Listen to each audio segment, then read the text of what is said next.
Under cover of darkness, the rioters have turned to arson. Building after building goes up in flames. Western engage OCD. You've got 1, 2, 3, 4, 5, 6 fires burning. A special plan had been worked out in advance between the fire department and the police department. In the case of civil disorder, fire trucks would have police escorts. That plan falls apart. OCD from engine 14 at 51st and Avalon. We need PD here. Firemen need help. We're working on PD, and we cannot get any PD for you. We have an injured fireman, and we still have no PD at Adams and Hobart. Light Force 50. Light Force 50 needs help. We've got shots fired. Light Force 50, roger. We're working on PD right now for you. If it gets bad, just pull out. Go. We got gunshot. I now have fire chiefs that are running around literally infuriated, yelling and screaming that they can't get to the fires, they can't get to the calls because they don't have police escorts. OTD from Test, Light Force 35, 31st and Western. We have a fireman shot. We have a fireman shot. We need help immediately. We were on Vermont Boulevard there, and it's kind of like on Beirut Avenue. Fire Captain Carl Butler turned from the fire at one point to face a gang member pointing an AK-47 at his head.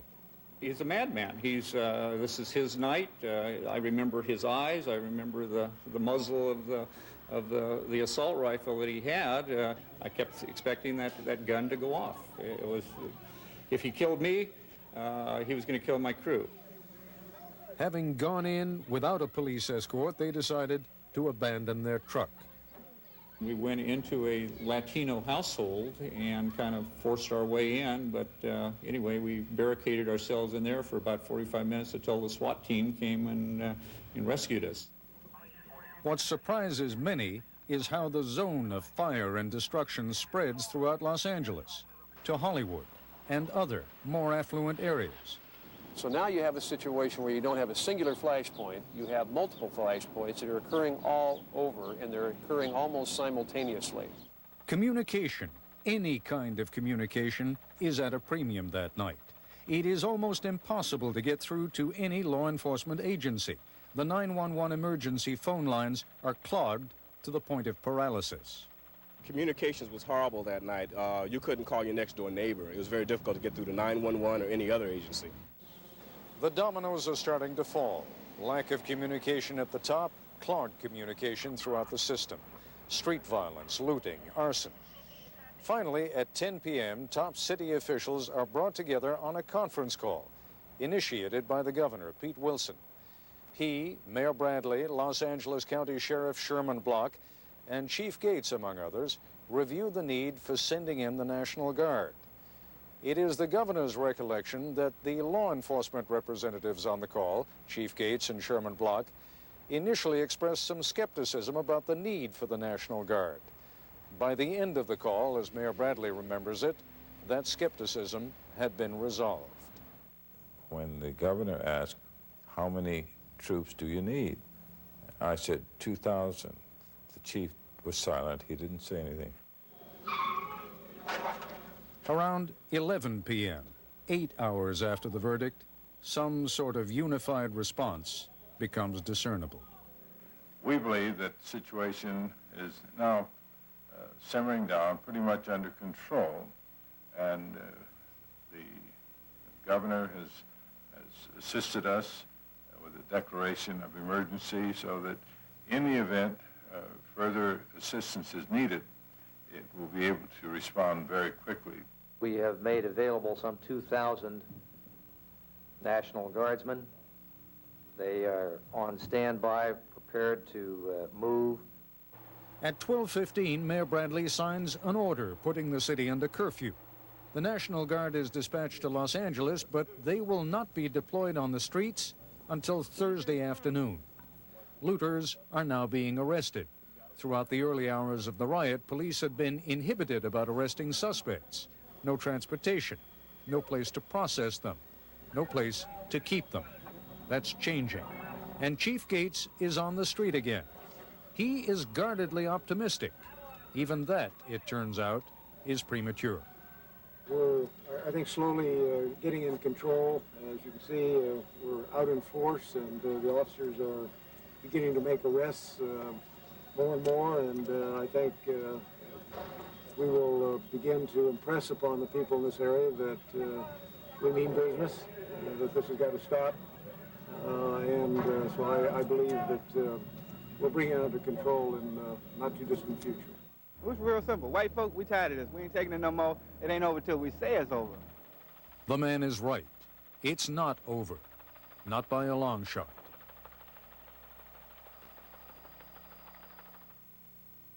You can't guard as we search for the hottest new talent. The USA Music Challenge. Tuesday.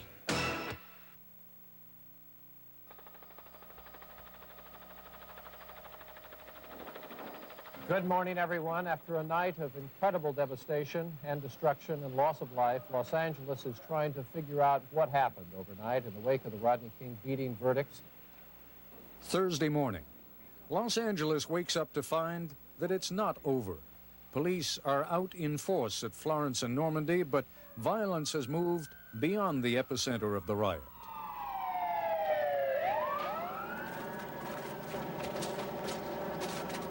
What no one expected was that the rioting would continue during daylight hours. In fact, it gets worse. The fires continue, and the city seems to explode in an orgy of looting. I've been taking pictures of all this. This is exciting. It's wrong, but it's exciting. Rouse had some people here for a minute, and they took off and just total mayhem. Everybody's getting what they can get, and then they go on, they come back. I got pictures of people going back and forth 2 or 3 times. I'm telling you, it's amazing. Let me get this shot here. I can't stand this.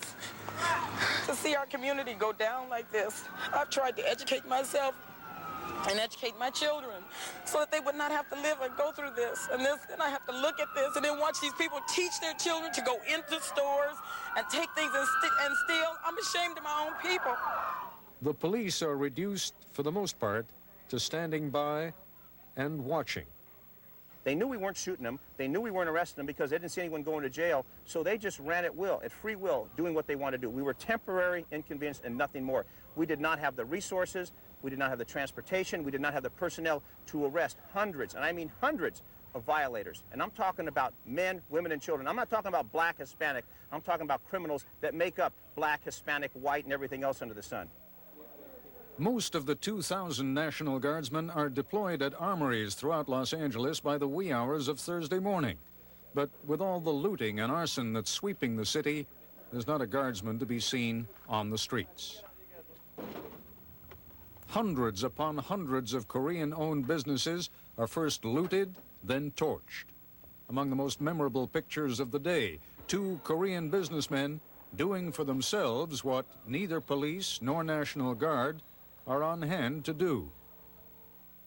2 o'clock Thursday afternoon, an angry Governor Wilson gets on the phone with the commander of the National Guard, Major General Robert Thrasher. The local commander, another general, is also on the line. Why, the governor wants to know, are the Guard not on the streets? There isn't enough ammunition to go around, he's told. Also, there are some plates missing that modify the M16 from an automatic to a semi-automatic weapon. Governor Wilson suggests with some irritation that each man be given 1 bullet. That, he points out, will make the question of an automatic or semi-automatic M16 academic. As for the rest of the ammunition, he says, give it to the squad leaders. Have them allocate it as needed. You heard him, says General Thrasher to his subordinate general. You've got your marching orders. Get them out. And so, finally, around mid-Thursday afternoon, 24 hours after the verdict, the National Guard is deployed in the streets of Los Angeles. There's a familiar dissonance to it. U.S. troops patrolling the neighborhoods of an American city as though they were on a foreign mission. If their presence alone is intended to restore tranquility, it's not enough. The disorder, the chaos, the open lawlessness extend well beyond Thursday and into Friday, until finally, more from exhaustion than the realization of any goal, the anarchy burns itself out. Much of what happened here came about because the LAPD has a reputation for being too aggressive, for resorting too quickly to excessive force, especially in the city's black communities. The videotape of the Rodney King beating engraved on so many of our minds the grainy images of Los Angeles police officers mercilessly beating an apparently helpless man. A lot of very good officers have been tarred by that image.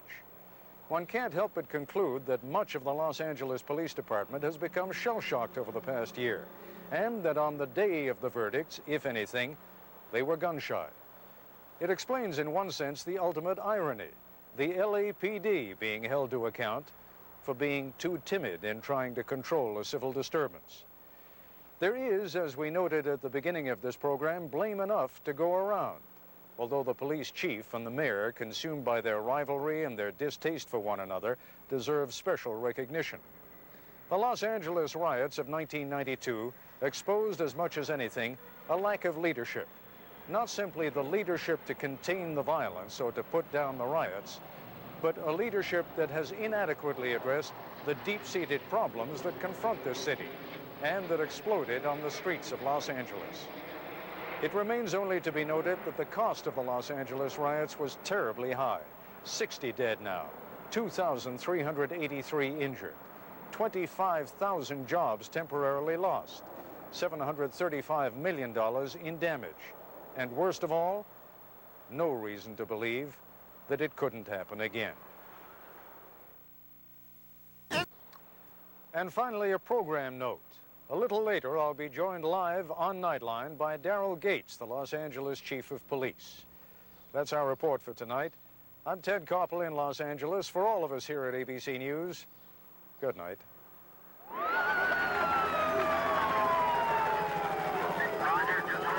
This has been an ABC News Nightline special investigation. Moment of crisis, anatomy of a riot. Special thanks to the staff of ABC station KABC Los Angeles for its reporting and videotape footage. Film footage from a current affair, courtesy of 20th Century Fox Film Corporation.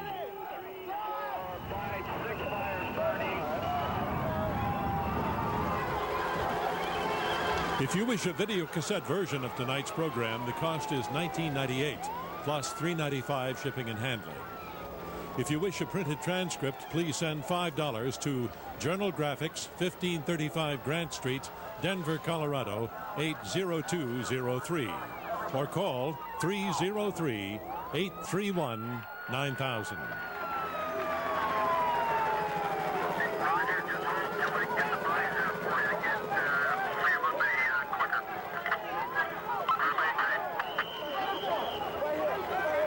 This has been a special presentation of ABC News. More Americans get their news from ABC News than from any other source. America's watching ABC. Here's your advertising idea for Canada Dry. Canada Dry is less sweet. We use less sweet people. Out with a bang. Chief has only one choice. He must step aside. If I really laid it on the line, I think the people of this city know me quite well, and it may come down to just exactly that, and when I do, watch out. Tonight, a conversation with LA Police Chief Daryl Gates.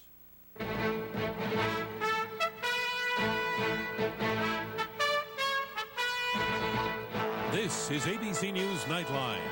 Reporting from Los Angeles, Ted Koppel.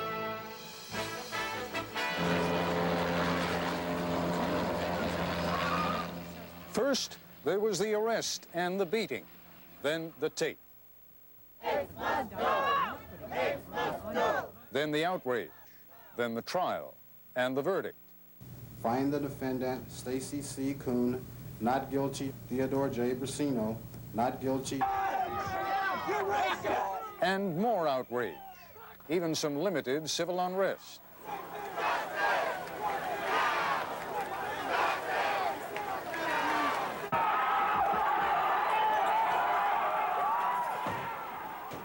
We wanted to know how it was that the civil unrest got out of control so quickly, so completely.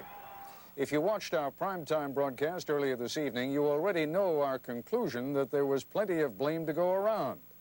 I took a phrase I'd heard from one of my KABC colleagues here. She said, the leadership of this city is like a dysfunctional family. That was echoed in everything we heard. But ultimately, the focus keeps coming back to the police department and its controversial chief, Daryl Gates. 14 years on the job, tough, authoritarian, and, even his friends agree, perhaps too arrogant and too proud. What happened in the wake of the Rodney King beating has the elements of a Greek tragedy. The key element, hubris, a flawed pride that keeps you from doing the right thing for the wrong reasons.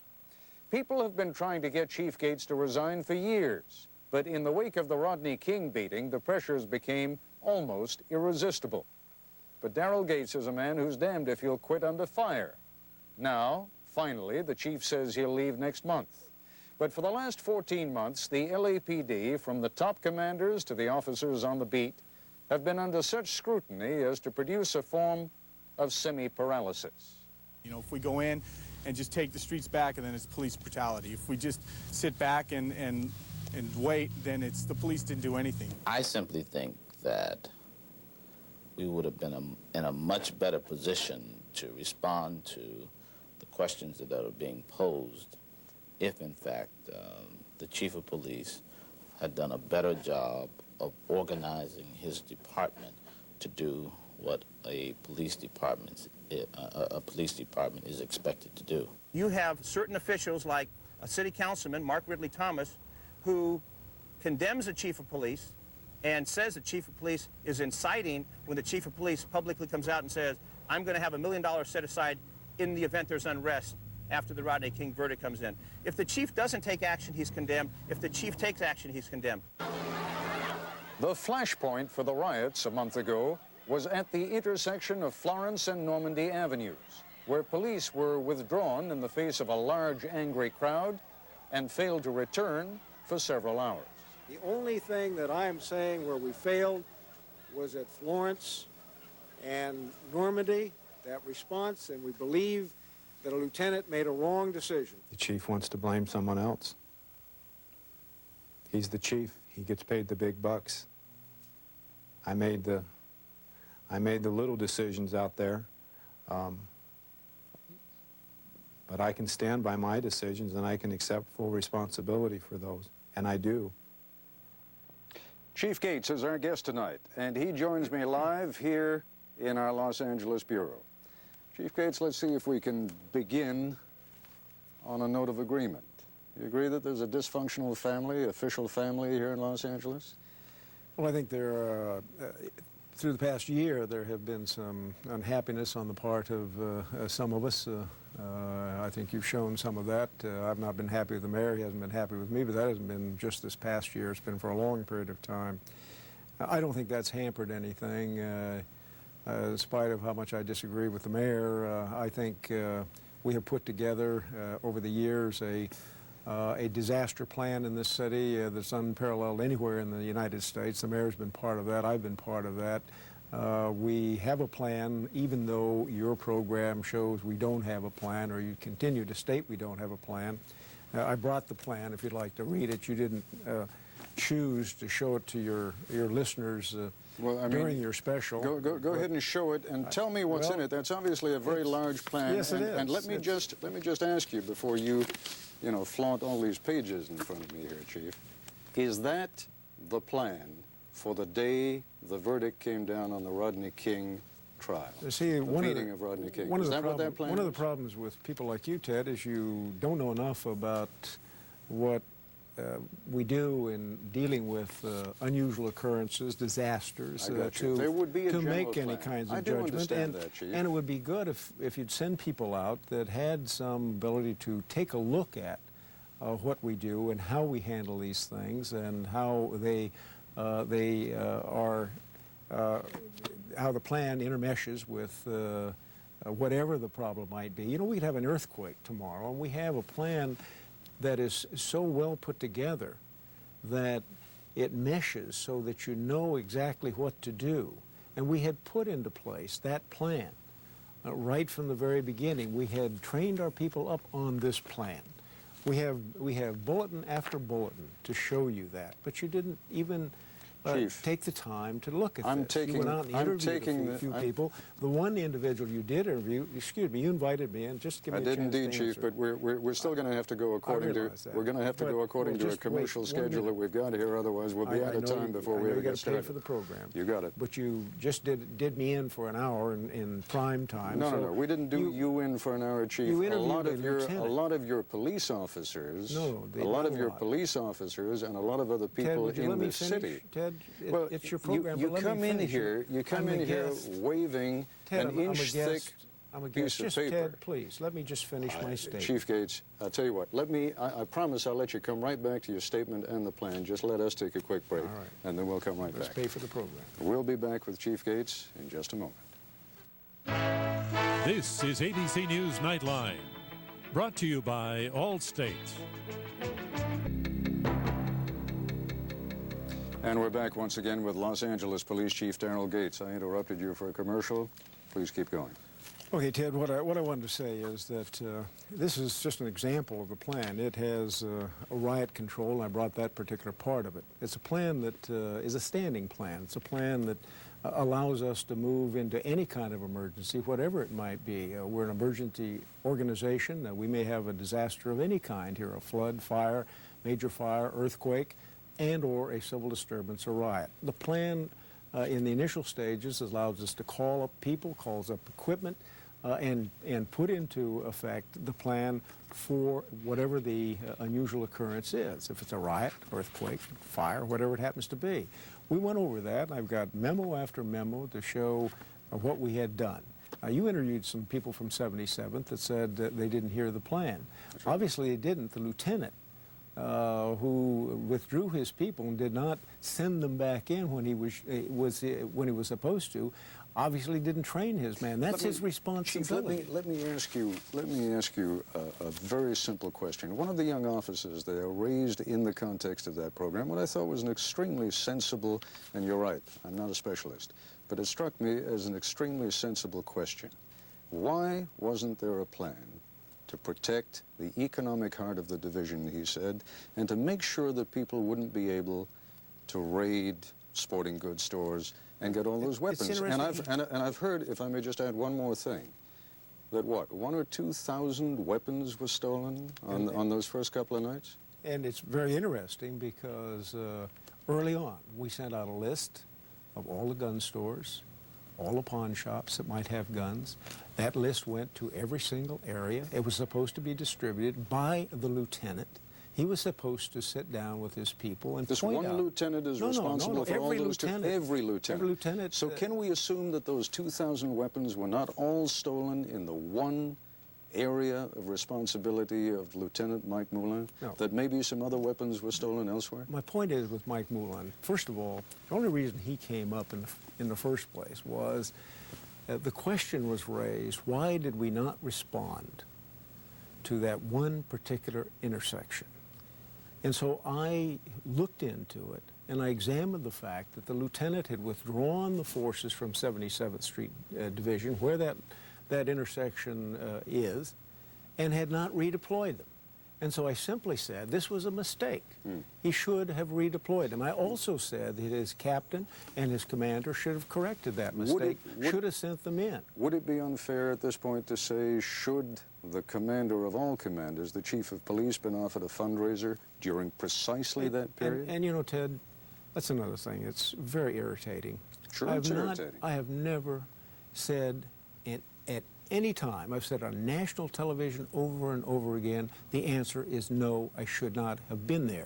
But it wouldn't have made any difference because it was a But if you're blaming the lieutenant... But no, I'm not blaming the lieutenant. If that lieutenant had gone off to a fundraiser, if any of your officers had gone off to a fundraiser, you probably would have had them cashiered. Responsibility. What responsibility? You're leaving in a few weeks. What responsibility are you bearing for it? You think I have not bared any responsibility this whole year and in this particular thing? I haven't seen your name on the front page of every television or every newspaper. I haven't seen your name on television as being the one who incited the riot. I haven't seen your name in any way connected with this, but I have, and I've accepted the responsibility that I have. You make precisely my point, Chief. Let me just finish. You make precisely my point. If I had been in my office twiddling my thumbs for 20 minutes instead of that fundraiser, no one would have paid any attention. 2 hours, but it Chief, not 20 minutes. No, 20 minutes. You weren't back until 8:30. I was at that location for 20 minutes. Took you a while to get there. It took you a while to get back. Well, you don't 2 hours. You were gone from 6:30 to 8:30. You haven't any idea. You've never asked. You were in Brentwood. I know that, but you don't know what I was doing after I left there. You have no idea. You've never asked the question, and I don't intend to answer your question now. You were at the command center. You came back to City Hall at 8:30. I don't go to the command center. I appointed a department commander. That is part of our plan. The department commander has full authority to implement the plan. Who was the department commander, The department Chief? commander had been appointed at about 4 p.m. that day, right after the verdict. 4:30, and he was a guy who had been out of. That was Frankel. Right. He was a guy who'd been out of the loop for 3 months, and who was coming at you. Who was coming at you and saying, you got to put me back into the loop again because you had taken your deputies. Frankel.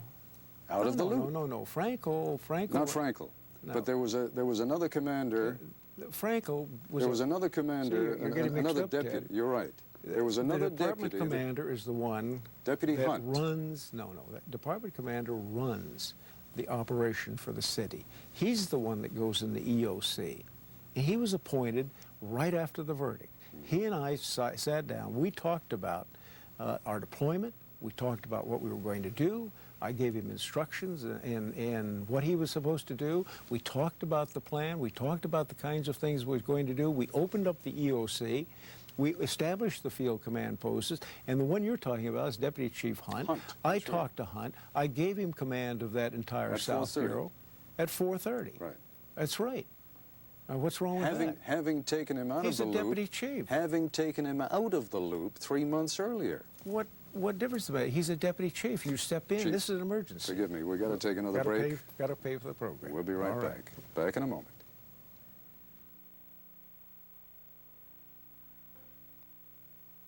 It matters where you get your news. Now, from the world headquarters of ABC News Overnight, watch ABC's World News Now. Tonight, overnight.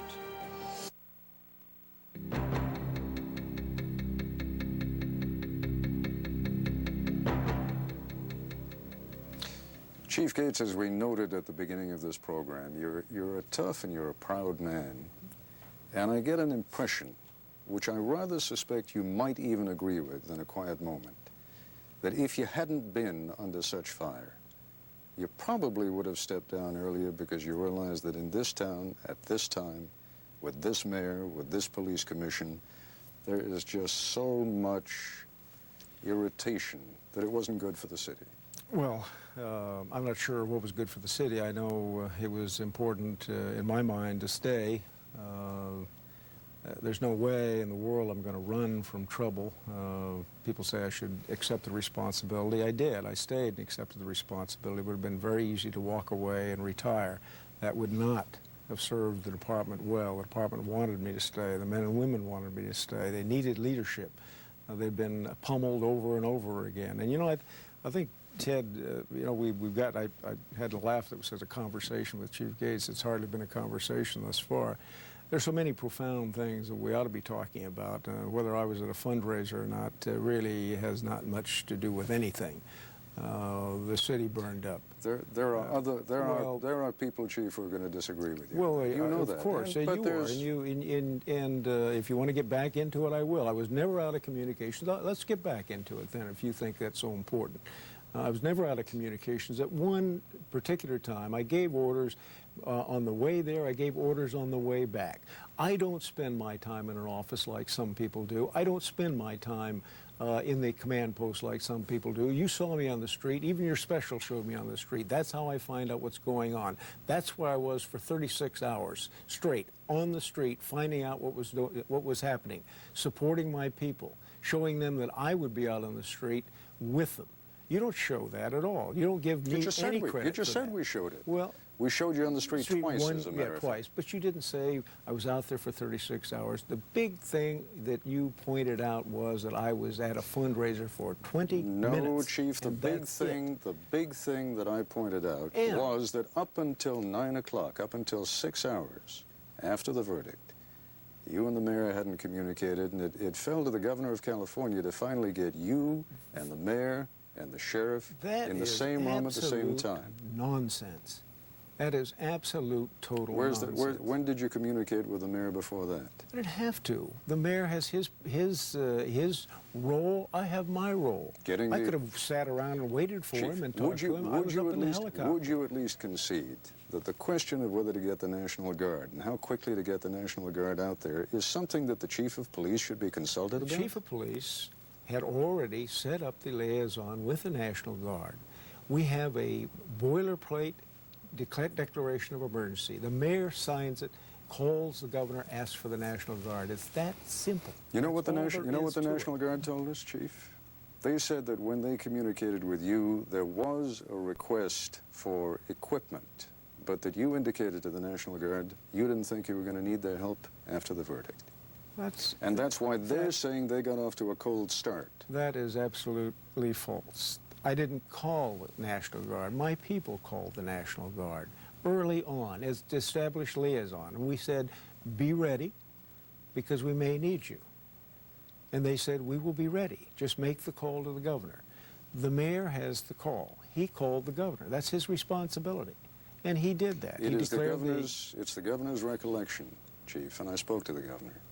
It is the governor's recollection that when at 9 o'clock or 10 o'clock or whenever you had your conference call that night, the question of the National Guard came up, that you expressed skepticism at the beginning of the conversation that the National Guard would be needed. Well, there were about 5 or 6 people at that conversation. That is correct. I think you should go talk to each one of them. I think what they'll tell you is that I said, absolutely, we want you in the armories just as fast as you can get there. That's exactly what I told them. You heard what the mayor said. How many? He said you didn't say anything. When the question was raised and the mayor said 2,000, you didn't say anything. Because I was satisfied with 2,000. Yeah. And then the issue came up, how many can you get there? And when can they get there? They said we can get 1,000 out of the local, in the local armories. When can you get them? We can get them there right away. I believed that they were going to be in the local armories very, very soon, and that 1,000 would come out. Another 1,000 would be brought in from other parts of California. That was what I was told. The National Guard simply did not respond quickly enough. I have never criticized the National Guard, never. I wouldn't criticize the National Guard. I think they responded as quickly as they could. There were problems. It was not the governor that said, why don't you just load it with 2 bullets? It was me that told him to load it. It was not the mayor that declared. That's an argument then you have with Governor Wilson, because he told me that personally. We should have a curfew. It was me. It was not the mayor that said we should have a citywide curfew. It was me. And you know, all we reported was that the mayor declared the curfew. That's accurate. Of course, that's his responsibility. Right, exactly. And we didn't say that you didn't call for a curfew or ask for a curfew. Let me point out, and you're absolutely right, this is not enough time to qualify as a conversation, but we're down to our last minute, and I don't want you to feel that if there is something in particular you want to say, that you haven't had at least one last opportunity to say it. Well, I do want to say that, first of all, we do have a plan. It's a plan, it's a well-conceived plan. This city has a fine disaster plan. There are other things besides riots that we have to worry about. It's a well-conceived plan. As much as I dislike the mayor has been a part of that planning. He knows what his role is, I know what my role is, and that both of us conducted ourselves inappropriately. We worked together over this entire thing. I think your primetime special stinks. I think it was a hit piece on me and him, but more on me. And I'm sorry you had to do that. And I'm sorry I don't have more time to go into why I think it's a hit piece. And let me just weigh one other thing. You know, you talked about television being responsible for part of this, and I appreciate your doing that. But I think if you look at in the larger picture, the expectations of a guilty verdict were brought on by the electronic media and the print media, because electronic media played that thing over and over and over again and kept saying how terrible that was. And there was in the minds of every single person in this country that these officers would be convicted. You've trashed the judicial system. You've trashed the police department over an entire year, and the people of this city, the people across this nation have suffered because of some of the unwarranted attention that has been given to policing in this country. Chief, you've had the last word. Thank you. Fine. I'll be back with a program note in a moment.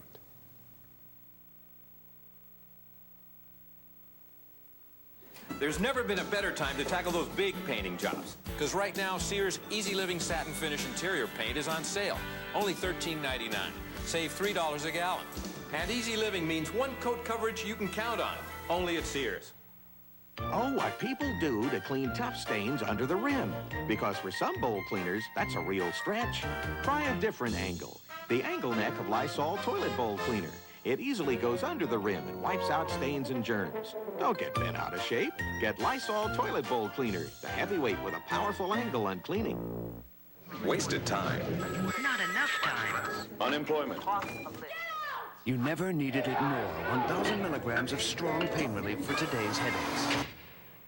Introducing new extra-strength Bayer Plus with Stomach Guard for headaches.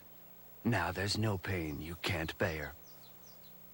On the surface, it's a perfect neighborhood. But beneath the surface, there could be trouble brewing in the septic system. Ask anyone who's had a backup. Better to maintain your system. That includes Rid-X once a month. Rid-X helps keep your system free-flowing. And regular maintenance, including Rid-X, helps prevent backup. Look beneath the surface. Use Rid-X once a month.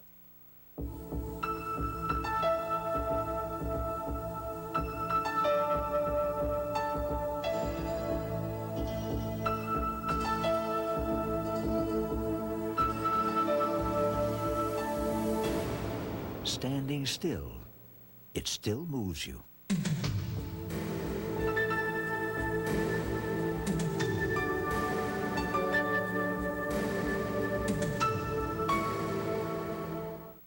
Here's the real beauty of Rust-Oleum protective coatings. A tough barrier against the elements. Rust-Oleum, the name that means protection. Do male doctors serve women best? Why, one male doctor says no. And it was a dramatic rescue in space. Meet the Mission Endeavour astronauts on the next Good Morning America. Primetime Live, which was preempted tonight, will be back at its regularly scheduled time next Thursday night at 10. That's our report for tonight. I'm Ted Koppel in Los Angeles. For all of us here at ABC News, good night. If you wish a videocassette version of Nightline, the cost is $14.98. plus $3.95 shipping and handling. This has been Nightline. It's the same old grind, day after day. Feels like you're stuck in a rut. What are you gonna do? You gotta take the day off. You don't need. Take the day off. Come out and see. Take the day off. Do all what kingdom. Take it off. Break free. You don't need. Discount coupons available at participating Pizza Hut restaurants. Still waiting for your real estate agent to sell your house? Did you know the average full-time agent only sells 7 homes a year? How much longer can you afford to wait before your agent gets lucky? It's time to change.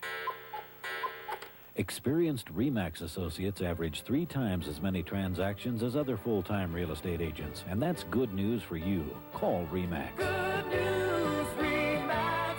Times are here. Now, held over, a coast-to-coast savings event. Announcing the National Jeep Sale at your Jeep and Eagle dealer, where you can still save over $2,900 on the rugged Jeep Cherokee. Plus, save up to $900 on the freedom-loving Jeep Wrangler. These offers mean stock is selling fast, so see your Jeep and Eagle dealer today, because while our vehicles know no limits, our sales do. See your Key States Jeep Eagle dealer, where you can expect the best. Join Maureen, Mickey, and me and make miracles happen on WNEP.